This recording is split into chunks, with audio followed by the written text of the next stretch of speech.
സംഭരിക്കപ്പെട്ട ഡാമുകൾ അടക്കം തുറന്നുവിടുന്ന സാഹചര്യം കൂടി ആണ് ഉള്ളത്. ഇന്ത്യയുടെ നയതന്ത്ര യുദ്ധത്തിന്റെ ഭാഗമായി ആദ്യം സ്വീകരിച്ചത് സിന്ധു നദീജല കരാർ മരവിപ്പിച്ചു നിർത്തി എന്നുള്ളതായിരുന്നു. അത് മരവിപ്പിച്ചു നിർത്തുമ്പോൾ പാകിസ്ഥാനുമായി ജലകരാറിന്മേൽ ഉള്ള എല്ലാ ഉടമ്പടികളും ഇല്ലാതാകുന്ന സാഹചര്യം. പാകിസ്ഥാന് വിട്ടു നൽകേണ്ട ജലം എത്ര ശതമാനം ഒഴുക്ക്, ഇത്തരം കാര്യങ്ങളിലൊന്നും ഇനി പാകിസ്ഥാനുമായി ആശയവിനിമയമില്ല. എപ്പോഴാണോ ഇന്ത്യക്ക് ഡാമുകൾ അടയ്ക്കേണ്ടത് ആ സമയത്ത് ഇന്ത്യ ഡാമുകൾ അടയ്ക്കും, തുറക്കേണ്ട സമയത്ത് തുറക്കും. അത് എങ്ങനെ പാകിസ്ഥാനെ ബാധിക്കുന്നു? ഒരുപക്ഷെ പാകിസ്ഥാൻ്റെ പല പ്രദേശങ്ങളിലും വെള്ളം കയറുവാനുള്ള സാധ്യതയൊക്കെയുണ്ട്.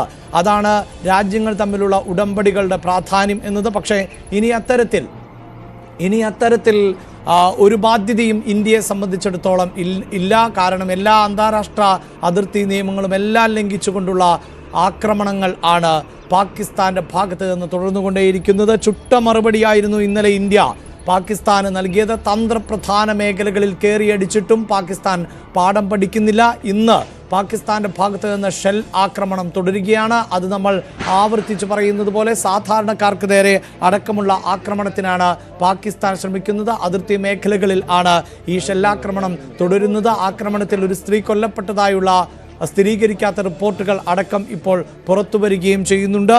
പൂഞ്ച്, രജൌരി, ഉധംപൂർ, ജമ്മു, അക്നൂർ, സാംബ, പത്താൻകോട്ട് അടക്കമുള്ള മേഖലകളിൽ ലക്ഷ്യം വെച്ചുകൊണ്ടുള്ള ആക്രമണത്തിന് ആയിരുന്നു കഴിഞ്ഞ ദിവസങ്ങളിൽ അടക്കം വലിയ പ്ലാനിംഗ് പാകിസ്ഥാൻ നടത്തിയത്.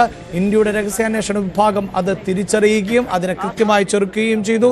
നമ്മുടെ മിസൈൽ പ്രതിരോധ സംവിധാനങ്ങൾ ഉപയോഗിച്ചുകൊണ്ട് പാകിസ്ഥാന്റെ യുദ്ധവിമാനങ്ങളെ അടക്കം തടയിടാൻ, അവരുടെ ഡ്രോൺ വർഷത്തെ തടയുവാൻ അടക്കം ഇന്ത്യക്ക് സാധിച്ചു. എങ്കിലും ഇന്ത്യക്ക് ചെറിയ പരിക്കുകൾ ഉണ്ട്. നമുക്ക് മനസ്സിലാക്കാൻ സാധിക്കുന്നു. അതിർത്തി മേഖലകളിൽ അടക്കം പാകിസ്ഥാൻ നടത്തിയിട്ടുള്ള ആക്രമണത്തിൽ നാശനഷ്ടങ്ങളുണ്ട് എന്ന് പറയുമ്പോൾ പോലും ഇന്ത്യൻ സൈന്യം തിരിച്ചു നൽകിയ മറുപടിയുമായി താരതമ്യം ചെയ്യുമ്പോൾ ഇതിനെ ആ നിലയിൽ വിലയിരുത്താനാകില്ല. ഇനിയും പാകിസ്ഥാന്റെ ഭാഗത്ത് നിന്ന് ഇത്തരം പ്രകോപനങ്ങൾ തുടരുന്ന പശ്ചാത്തലം കൂടിയുണ്ട്. അതീവ ജാഗ്രതയിൽ ആണ് രാജ്യം മുന്നോട്ട് പോകുന്നത്. പ്രത്യേകിച്ച് ജമ്മു കാശ്മീർ, പഞ്ചാബ്, രാജസ്ഥാൻ ഉൾപ്പെടെയുള്ള സംസ്ഥാനങ്ങൾക്ക് ജാഗ്രതാ നിർദ്ദേശം നൽകിയിട്ടുണ്ട്. രാജ്യതലസ്ഥാനമായ ഡൽഹിയിൽ കനത്ത ജാഗ്രത തുടരുന്ന സാഹചര്യമുണ്ട്. നിർണായകമായ യോഗങ്ങൾ ഇപ്പോഴും തുടർന്നുകൊണ്ടേയിരിക്കുകയാണ്. അല്പസമയത്തിനകം പ്രതിരോധ മന്ത്രാലയത്തിൻ്റെ കൂടിക്കാഴ്ചകൾ നടക്കുന്നു. അതോടൊപ്പം തന്നെ വിദേശകാര്യ മന്ത്രാലയം വാർത്താ സമ്മേളനം നടത്തിയേക്കുമെന്നുള്ള റിപ്പോർട്ടുകളുണ്ട്. എല്ലാ സംസ്ഥാനങ്ങളും തന്നെ അതീവ ജാഗ്രതയോടെയാണ് മുന്നോട്ട് പോകുന്നത്. അതിൽ നിന്ന് നമ്മുടെ സംസ്ഥാനത്തെയും മാറ്റി നിർത്താനാവില്ല. കഴിഞ്ഞ ദിവസം കേരളത്തിൽ ഒന്നാകെ 14 ജില്ലകളിലും മോക്ക് ഡ്രില്ല് നടത്തിയിരുന്നു. കേന്ദ്രത്തിൻ്റെ നിർദ്ദേശത്തെ തുടർന്നാണ്. ഒരു യുദ്ധത്തിലേക്ക് ഇപ്പോഴും ഇന്ത്യ കടന്നിട്ടില്ല. ഇന്നലെ ആകാശയുദ്ധം നടക്കുമ്പോഴും ഇന്ത്യയോ പാകിസ്ഥാനോ ഇത് യുദ്ധം എന്ന് സ്ഥിരീകരിക്കുന്നില്ല. പക്ഷേ പാകിസ്ഥാൻ്റെ ഭാഗത്ത് നിന്നുണ്ടാകുന്ന പ്രകോപനം അത് എവിടേക്കും വ്യാപിക്കാം എന്നുള്ള നിരീക്ഷണം കൂടിയുണ്ട് ഇന്ത്യക്ക്. സംസ്ഥാനത്ത് കൺട്രോൾ റൂം തുറന്നിട്ടുണ്ട്. സെക്രട്ടേറിയറ്റിൽ ആണ് കൺട്രോൾ റൂം തുറന്നത്. ആഭ്യന്തര സെക്രട്ടറി മേൽനോട്ടം വഹിക്കും. വി അരുൺ ആണ് ചേരുന്നത്. അരുൺ, എല്ലാ സംസ്ഥാനങ്ങൾക്കും ജാഗ്രതാ നിർദ്ദേശമുണ്ട്. എല്ലാ സംസ്ഥാനങ്ങളിലെയും ആളുകൾ മറ്റ് സംസ്ഥാനങ്ങളിലുണ്ട്. പ്രത്യേകിച്ച് ഇപ്പോൾ മലയാളികളായിട്ടുള്ള നിരവധി ആളുകൾ ഭീകരാക്രമണം നടന്ന സമയത്ത് തന്നെ ജമ്മു കാശ്മീരിലുണ്ടായിരുന്നു. രാജസ്ഥാൻ, പഞ്ചാബ് ഉൾപ്പെടെയുള്ള സംസ്ഥാനങ്ങളിലും നിരവധിയായ മലയാളികൾ അടക്കമുള്ളവരുണ്ട്. ഇപ്പോൾ കേരളത്തിൻ്റെ കൺട്രോൾ റൂം അടക്കം പ്രവർത്തനം ആരംഭിക്കുന്ന സാഹചര്യം ആണ് ഉള്ളത്. എന്താണ് വിവരങ്ങൾ? അഭിലാഷ്, സംസ്ഥാനം അതീവ ഗൗരവത്തോടെയാണ് സാഹചര്യങ്ങളെ വിലയിരുത്തുന്നത്. സംസ്ഥാനത്ത് കൺട്രോൾ റൂം തുറന്നു. സെക്രട്ടേറിയറ്റിൽ ചീഫ് സെക്രട്ടറിയുടെ ഓഫീസിലാണ് പുതിയ കൺട്രോൾ റൂമിന്റെ പ്രവർത്തനം തുടങ്ങിയ നമ്പറുകളും സർക്കാർ പ്രസിദ്ധപ്പെടുത്തിയിട്ടുണ്ട്. അഭിലാഷ് സൂചിപ്പിച്ച പോലെ രാജ്യത്തിന്റെ എല്ലാ ഭാഗങ്ങളിലും മലയാളികളുണ്ട്. അതിർത്തി സംസ്ഥാനങ്ങളിലടക്കം മലയാളികൾ ജീവിക്കുന്നുണ്ട്. അതുകൊണ്ട് തന്നെ ഏതൊരു തരത്തിലുള്ള സാഹചര്യം, അത് മാത്രമല്ല സംസ്ഥാനത്തും അടിയന്തര സാഹചര്യം നേരിടാൻ തയ്യാറാണ് സംസ്ഥാനവും. അതുകൊണ്ട് ഏത് വിവരവും അറിയിക്കണം, അതാണ് നിർദ്ദേശം. ഏതെങ്കിലും അസ്വാഭാവിക കാര്യങ്ങൾ അറിയിക്കണം. അടിയന്തര ആവശ്യങ്ങളിൽ സർക്കാർ വൃത്തങ്ങളെ ബന്ധപ്പെടണം. അതിനുവേണ്ടിയാണ് സംസ്ഥാനത്തെ കൺട്രോൾ റൂം തുടങ്ങിയത്. ആഭ്യന്തര സെക്രട്ടറി വിശ്വാസ് സിൻഹയ്ക്കാണ് കൺട്രോൾ റൂമിന്റെ ഏകോപന ചുമതല. ചീഫ് സെക്രട്ടറി നേരിട്ട് കാര്യങ്ങൾ വിലയിരുത്തുന്നുമുണ്ട്. എല്ലാ അടിയന്തര ഘട്ടങ്ങളെയും നേരിടാൻ സംസ്ഥാനങ്ങളും തയ്യാറെടുക്കണമെന്ന് കേന്ദ്ര ആഭ്യന്തര മന്ത്രാലയ നിർദ്ദേശമുണ്ട്. അതിന്റെ ഭാഗമായാണ് സംസ്ഥാനവും ഇത്തരം മുൻകരുതൽ നടപടികൾ സ്വീകരിക്കുന്നത്. യെസ്, അതാണ്. കേരളവും അതീവ ജാഗ്രതയോടുകൂടിയാണ് സ്ഥിതിഗതികൾ വിലയിരുത്തുന്നത്. അതേസമയം കൂടുതൽ ജാഗ്രത പുലർത്തേണ്ടത് അതിർത്തി സംസ്ഥാനങ്ങൾ തന്നെയാണ്. അതിൽ പഞ്ചാബാണ് ഏറ്റവും എടുത്തു പറയേണ്ടത്. പഞ്ചാബിലെ ഗുരുദ്വാരകളടക്കം ലക്ഷ്യമിട്ടുകൊണ്ടുള്ള നീക്കങ്ങൾ പാകിസ്ഥാന്റെ ഭാഗത്ത് നിന്ന്, പ്രത്യേകിച്ച് പാകിസ്ഥാൻ സൈന്യത്തിന്റെ ഭാഗത്ത് നിന്നുണ്ടായി എന്ന റിപ്പോർട്ടുകൾ രഹസ്യാന്വേഷണ വിഭാഗത്തിന് ലഭിച്ചിരുന്നു. അത്തരം ശ്രമങ്ങൾ അടക്കം ആണ് ഇന്ത്യ തകർത്തത്. ഇന്ത്യയുടെ മിസൈൽ പ്രതിരോധ സംവിധാനങ്ങൾ ഉണർന്നു പ്രവർത്തിച്ച മണിക്കൂറുകൾ ആയിരുന്നു കഴിഞ്ഞുപോയത്. ഒരുപക്ഷെ ഇന്ത്യയിൽ വലിയ തോതിൽ ആക്രമണം നടത്താം എന്നുള്ളതായിരുന്നു പാകിസ്ഥാന്റെ ഉദ്ദേശമെങ്കിൽ അത് തകർത്തെറിയുന്ന സാഹചര്യം ആണ് ഉണ്ടായിട്ടുള്ളത്. ഇപ്പോഴിതാ ഈ തദ്ദേശവാസികളായിട്ടുള്ളവർ, പ്രത്യേകിച്ച് ഇന്നലത്തെ റിപ്പോർട്ടുകൾ അനുസരിച്ച് അത് സംബന്ധിച്ച് സ്ഥിരീകരണം ഉണ്ടാകേണ്ടതുണ്ട്. പാകിസ്ഥാന്റെ 2 വിമാനങ്ങൾ, യുദ്ധവിമാനങ്ങൾ ഇന്ത്യ വെടിവെച്ച് വീഴ്ത്തിയതായി റിപ്പോർട്ടുകളുണ്ട്. അതിൽ F-16 JF-17 ആണ് ഉൾപ്പെടുന്നത്. അതിലൊന്ന് ജയ്സാൽപൂരിൽ ആണ്, മറ്റൊന്ന് അഗ്നൂരിൽ ആണ്, ജയ്സൽമേരിലും അഗ്പൂരിലും ആണ്. ഇപ്പോഴിതാ ജയ്സാൽമൂരിൽ നിന്ന് അടക്കമുള്ള പ്രദേശവാസികളുടെ പ്രതികരണങ്ങൾ.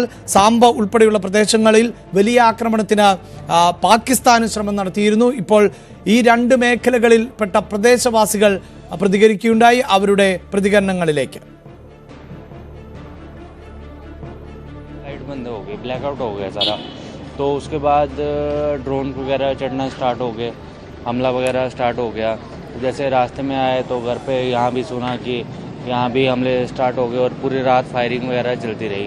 ऐसी हरकत करनी नहीं चाहिए उनको, क्योंकि जहाँ पे मिलिटेंसी एरिया है नहीं तो आए दिन वो कुछ ना कुछ अपनी हरकत करता रहता है. तो उसका हमारी जो डिफेंस है वो अच्छे से मुँह तोड़ जवाब दे रही है. हमें गर्व है अपने इंडिया पे, अपनी डिफेंस पे भी है, तो हम ये जंग जीतेंगे जरूर. खाना ही स्टार्ट किया था तभी एक सायरन की आवाज़ आती है और कुछ धमाकों की आवाज़ आती है. थोड़ा जो हमारा डिफेंस सिस्टम है S-400 उन्होंने पहले उनको न्यूट्रलाइज कर दिया था. उसके बाद सुबह 4:30 बजे के करीब भी एक आवाज़ आई है, उसको भी शायद न्यूट्रलाइज कर लिया गया है. तो ऐसा नहीं है, डर का माहौल नहीं है, पैनिक क्रिएट नहीं करना है बस. बाकी हमारा डिफेंस सिस्टम अलर्ट पे है, फौजियाँ अलर्ट पे हैं. आर्मी वालों से लड़ने का उनका वो है नहीं, इतना उनको मादा नहीं है, तो अभी वो सिविलियन पे ही अटैक कर सकते हैं, इसके अलावा वो कर भी नहीं सकते. बहुत अच्छा सर, बहुत अच्छा जवाब दिया, बिल्कुल माकूल जवाब दिया एकदम उनको.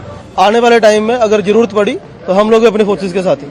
बॉर्डर से जो शेलिंग वगैरह, जो वो मिसाइल्स वगैरह चल रही हैं, तो S-400 जो हमारा वो इतना सक्षम था कि जो भी उनकी अपना वहां से जो उन्होंने शेलिंग वगैरह मिसाइल्स वगैरह चलाई है, हमारा S-400 जो है उसने पूरा भरपूर उसका जवाब दिया. कि हमें अपनी इंडियन आर्मी पे पूरा प्राउड है. तो मैं एक बार जरूर कहूंगा कि सबको भी एक यकीन बनाए रखें अपनी इंडियन आर्मी पे. पाकिस्तान को हम जनता की तरफ यही कहना चाहते हैं कि बाप बाप है और बेटा बेटा है. बाप से उलझने की कोशिश ना करे, नहीं तो नुकसान भुगतना पड़ेगा. भारत की जनता है, जो भी विश्वास के साथ हम तैयार है. अगर जरूरत पड़े तो हम नागरिक भी सेना के साथ मजबूत कंधा मिला चलेंगे. थोड़ी देर में देखा कि बाहर जोरदार मिसाइल के हमले हो रहे हैं. फिर थोड़ी देर बाद पता चला कि ये एंटी मिसाइल वापस जा रहे हैं, तो उसके कारण भी धमाके और वहाँ से भी आ रहे हैं, उसके धमाके दोनों हो रहे हैं. तो सेना के ऊपर पूरा भरोसा रहा हमारे को. जय जवान जय किसानी कहते हैं, वास्तव में उन्होंने वैसा ही करके बताया कल.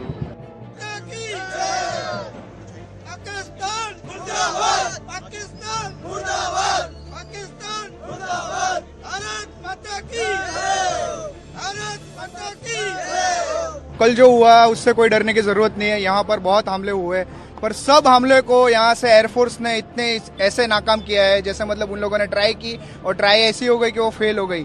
सब लोग घर में थे, सब लोगों ने लाइट बंद करके जो पूरा ब्लैकआउट है उसका पालन किया था. उन लोगों ने लगातार रात को बहुत कोशिश की, पर यहाँ का जो एयर डिफेंस है उन्होंने ऐसा मुंहतोड़ जवाब दिया कि उनको वापस जाना पड़ा. पर वापस जाते टाइम भी उनका जो फाइटर जेट है वो भी यहाँ पर मार गिराया था. सारे लोग यहाँ के जो मिलजुल के सेना को साथ दे रहे. रात में कुछ नहीं, हल्का धमाका हुआ तो ऐसे धमाके होते रहते हैं. जनता डरने वाली नहीं है, जनता के सैनिकों के साथ है. सैनिक है तो देश सुरक्षित है. നിരവധി പാക് മിസൈലുകൾ ആണ് ഇന്ത്യ തകർത്തത്. ഇതിന് പിന്നാലെയാണ് 3 യുദ്ധവിമാനങ്ങൾ വെടിവെച്ച് വീഴ്ത്തിയിട്ടുണ്ട് എന്നുള്ളതാണ് വിവരം. ഇത് ഇപ്പോഴും ഇന്ത്യൻ സൈന്യം സ്ഥിരീകരിച്ചിട്ടില്ല.